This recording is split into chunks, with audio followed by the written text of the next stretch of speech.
As we all can appreciate now more than ever, a solid education is crucial for the future of our entire country.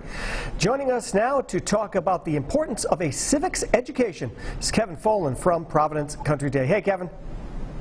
Good morning. Thank you for having me. Hey, great to have you here with us. Now, before we talk about civics, how are we doing with coming back to school after this winter break? Yeah, well, we're really fortunate. Last week, we actually conducted on-campus COVID testing. So we did the Binax antigen testing. We did over 200 tests. Very pleased to report we had 0 positive cases. And so just yesterday, we welcomed our students back on site, and we have 90% of our students learning in person. That is really such great news. Now, the Quest was launched in the fall. How's the reaction been? Yeah, so the PCD Quest has been received with much fanfare since October. Our families are incredibly pleased, and the phone has been ringing off the hook in the admissions office. No, that's great. That's even better news to hear. Now, the importance. Let's get down to business, because the importance of a civics education. This is the topic we want to talk about. How are you folks handling that, and how are the kids doing?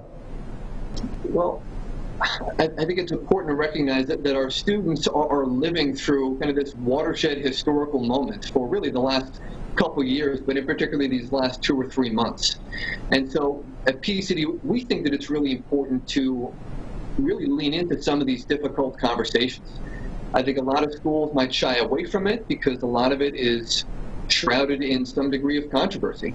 We think that it's really important for us to stay neutral, to play the devil's advocate on both sides, but to really talk about this.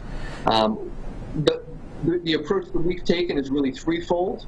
You know, one, we need to meet our students where they are. I think given that a lot of our students are getting their information from social media, which isn't always the most reliable source, we need to know what have they heard, what have they seen. Second thing, we simply need to equip them with information and with data and with facts. There's so many new terms being thrown out there. Insurrection, sedition. What do these things actually mean? And then putting them into some type of historical context. And then the third and final thing is really just letting the kids speak their minds, and then challenging them to think critically and to challenge assumptions. Yeah, I mean, for a lot of kids, I mean, they are living through history, something that we have never seen in this country, has never seen before. Are the kids able to kind of grasp what's going on? They can. That said, the conversations we're having with our 11th to 12th graders are quite different from our 6th and 7th graders. But even our middlers, they're tuned into what's going on, and they want to talk about these things. Now, the other thing we want to talk about as well is you folks are going to be having a virtual open house. Tell us about that. We are.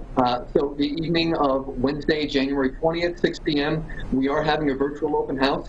This is going to be an outstanding opportunity for families to learn about the PCD approach. Students, parents, alumni, and teachers will be on talking about our wonderful program.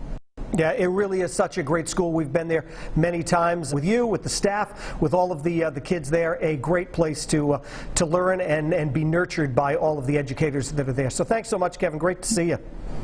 Thank you for having me. And as Kevin said, you can learn even more about the school by checking out PCD's virtual open house. It's going to happen Wednesday at 6 p.m. We're going to share a link to the school's page on our website. That is rhodeshow.com.